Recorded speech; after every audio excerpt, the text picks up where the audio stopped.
अस्सलामुअलैकुम दोस्तों, मैं शकील मुश्ताक ऑफिशियल आज आपकी खिदमत में दो बड़ी वीडियो लेकर आया हूं जिस पर आपको बाकी रहना चाहिए, इसलिए कि दोनों वीडियो बहुत दुखद है, बहुत दुखद है।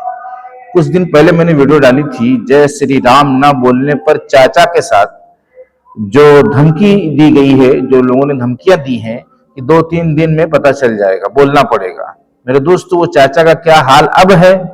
ताजा वीडियो आई है, वो अपनी गाड़ी बेचने पर मजबूर हो गए हैं और कह रहे हैं कि मुझे धमकी मिली हुई है, मेरी हिम्मत नहीं कर रही कि मैं टैक्सी चलाऊं। वो ड्राइवरी कर रहे थे, टैक्सी चला रहे थे।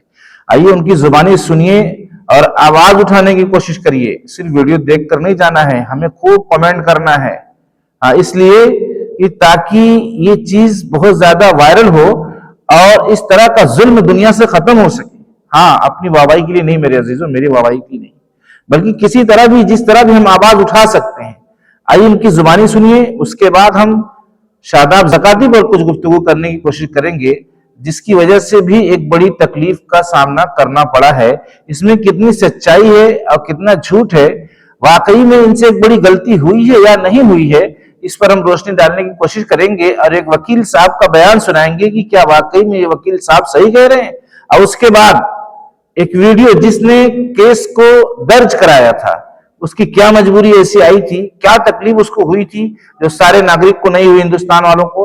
और उसको क्या ऐसी तकलीफ हुई कि जो शादाब ज़काती को जेल भेजने पर शादाब ज़काती को मजबूर कर दिया। मेरे अजीजों, पहले आइए चाचा की इस वीडियो को देखिए। मुझे अब घर पे ही बैठना पड़ेगा, है ना। मैंने तो ये सोचा था जब तक अल्लाह ने हाथ पैर चलाया चलाता रहूंगा, है ना। अब ऐसी घटना हो रही है तो मुझे गाड़ी अपनी बेचनी पड़ रही है मैडम। ये कैब ड्राइवर रईस हैं, जिनसे 24 नवंबर को दो लड़कों ने ताजमहल मेट्रो पार्किंग में जय श्री राम बोलने को कहा।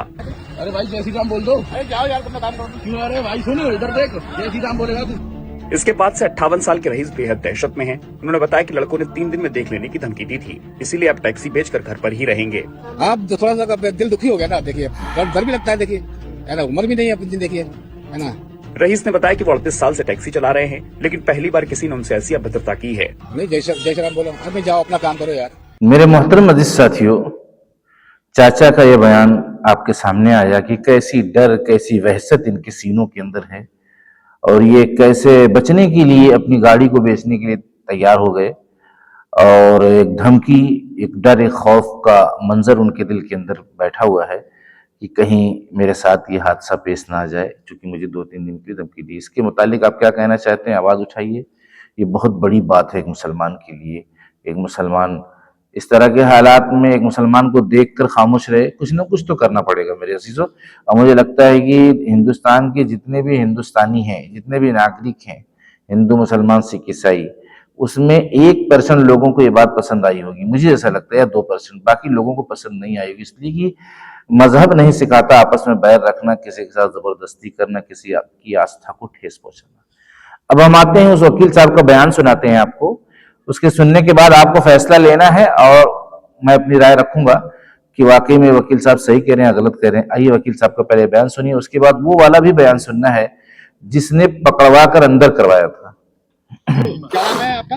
मेरा नाम सैयद मोहम्मद जामिन। वकील साहब, क्या हुआ था आज? शादाब को गिरफ्तार किया गया था, जमानत मिल गई, क्या मामला था? क्या कोर्ट के सामने पेश हुए, क्या था? शादाब भाई ने एक वीडियो बनाई थी अपनी बच्ची के साथ, उसमें बच्ची की तारीफ की थी और अपनी वाइफ की, बच्ची की माँ की। वो वीडियो वायरल हुई, किसी की भावनाएं आहत होने लगी, उस पर जो उन्होंने शिकायत करी, जबकि ऐसा कुछ नहीं था। उन्होंने अपनी बच्ची को और अपनी माँ को, उसकी माँ को कहा था जो उनकी बीवी थी। आपने वकील साहब की जुबानी सुन लिया मेरे अजीजों, क्या इन्होंने कहा है। अब आइए उनकी जुबानी सुन लीजिए, उसके बाद हम बताने की कोशिश करेंगे कि ये दोनों में किसकी बात सही है। हाँ मेरे अजीजों, इसलिए आपको बाकी रहना, थोड़ा सा वक्त तो आपका जाएगा, लेकिन होती हुई एक बड़ी बुराई जो आपने पहले देखा जय श्री राम ना बोलने पर, और ये जो सामने बात आ रही है, इसका एक बड़ा राज हम बताएंगे कि केस करने की क्या एक बड़ी वजह बन गई थी। आइए पहले इनकी भी जुबानी सुन लीजिए। पूरा मामला क्या है? पूरा मामला यह है, अब से 3 दिन पहले शाम के वक्त मैं अपने फ़ोन को चेक कर रहा था, तो उस पर मैंने देखा शादाब ज़काती नाम का एक व्यक्ति है जो यूट्यूबर है। तो मैंने उसकी आईडी सर्च की तो एकदम एक यूट्यूब पे वो आई कि एक बच्ची आती है दुकान पे, तो वो बच्ची सामान जब ले लेती है तो वो दुकानदार यानी शादाब ज़काती उस बच्ची से कहता है, वो बेटी बोलती है कि ये इसके पैसे मम्मी देगी। तो बड़े गंदे लहजे में अपने होंठ चापते हुए वो कहता है कि जब ये बेटी इतनी सुंदर है जिसकी बेटी ये सुंदर है तो उसकी माँ कितनी सुंदर होगी। वो उस वीडियो में इतना नंगता और अश्लीलता दिखा रहा है, और फिर वो खुद स्वयं उसके घर जाता है तो एक महिला निकल के आती है तो कहती है कि आपके पैसे कितने हो, कि पैसे मत दो, आप एक मुझे चुम्मा दे दो। तो ये अश्लीलता है, ये एक जिहाद है। इस जिहाद पे हमने इसलिए जो हमने परसों ही ट्वीट कर दिया था माननीय मुख्यमंत्री को, डीजीपी को, आईजी को, महिला को, चाइल्ड वालों को, और फिर उसके बाद ट्वीट करा। फिर हमने ये जो है माननीय मुख्यमंत्री को, माननीय एसएसपी महोदय को, अन्य अन्य धाराओं में हमने इसमें पूरी धारा भी खोल रखी है कि इस पर कार्रवाई करें। और अगर 15 दिन का हमने इसमें लिखा, इस पर अगर मुकदमा नहीं लिखा जाता तो मैं यहाँ से पैदल लखनऊ के लिए कूच करूँगा। आपने इस दौरान बात भी करी शादाब से? शादाब से उसी दिन मैंने फोन पे बात करी थी, जो रिकॉर्डिंग वायरल है। क्या कि मैंने कहा आपने ये क्या बना, कह रहा हम ऐसे कंटेंट बनाते हैं यूट्यूबर, तो मैंने कहा यूट्यूबर तो ऐसे गंद थोड़ी ना फैलाओगे। तो मैंने उसको एक चीज बताई कि जो बच्ची है ना, वो हिंदू की है, ना मुसलमान की है, ना सिख की है, ना ईसाई, वो सिर्फ एक बच्ची है।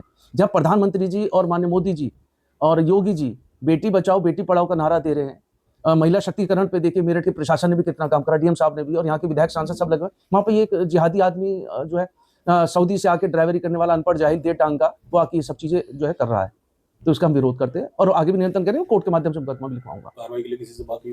कार्रवाई के लिए मैंने एसएसओ मेडिकल के लिए पास गया था, तो वो थे, मिले नहीं थे, तो एक्सेप्ट नहीं हुई। तो उसके लिए मैंने ट्वीट और मेल का माध्यम लिया। कल मेरे दोस्तों, मेरे अजीजों, इनकी बातों में जो सबसे प्यारी बात निकल कर आई है, जो सबसे अच्छी बात निकल कर आई है, वो ये है कि देश की कोई भी बेटी, चाहे हिंदू की हो, चाहे सिख हो, चाहे ईसाई, अगर एक बाप अपनी बेटी के साथ ऐसा करेगा कि तू कितनी खूबसूरत हो, तेरी अम्मी कितनी खूबसूरत होगी, मेरी बात पूरी सुनने के बाद ही आपको समझ में आएगा। आप हो सकता है पहले से नाराज हो जाए।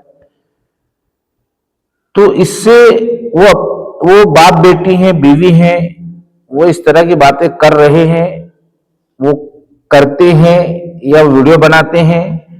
बात यहां ये नहीं चुभी है इनको, बात ये चुभी है कि इससे दूसरे माँ बाप पर इफेक्ट पड़ेगा, यानी और भी लोग इस तरह की अश्लीलता दिखाने की कोशिश करेंगे और इसमें लोग आगे बढ़ेंगे, इसलिए कि एक बड़े यूट्यूबर हैं, ये एक बड़े यूट्यूबर है, इनका चेहरा किसी पहचान का मोहताज नहीं है। लोग फौरन बुराई जो रहती है वो अपने अंदर लाने की कोशिश करते हैं, अक्सर आपने देखा होगा, और अच्छाई को बड़ी मेहनत, बड़ी कुर्बानी, बड़ी जद्दोजहद के बाद, बहुत समझाने के बाद कोई अपने अंदर लाता है, तो बुराई पानी की तरह फैलती है। इसलिए ये भाई इस पर बहुत ज्यादा जो है तकलीफ इनको हुई और इस बुराई को मिटाने के लिए कदम उठा रहे थे और लखनऊ पैदल कुछ करने को तैयार थे।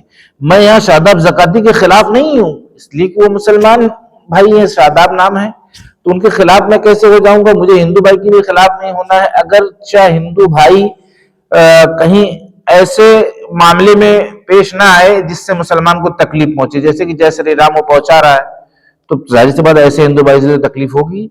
लेकिन एक हिंदू भाई एक मुसलमान को तकलीफ नहीं पहुंचा रहा है, एक मुसलमान को फायदा पहुंचाने वाली बात कर रहा है, जैसा कि ये भी हमें हिंदू, जाहिर सी बात है ये हिंदू ही होंगे, तो इनको एक बड़ी तकलीफ हुई जिसकी वजह से मैं इसमें सहमत हूं और शादाब ज़काती भाई को ये पैगाम पहुंचाना चाहता हूं। मेरे भाई, इसके पहले भी अपनी बच्ची को लेकर आप उसको नचाते हुए दिखाए थे, तो इसके बाद ये हरकत आपने की, ये आपका पर्सनल अपने घर में, इसको पर्दे पे, इसको सोशल मीडिया पर लाने की जरूरत नहीं है।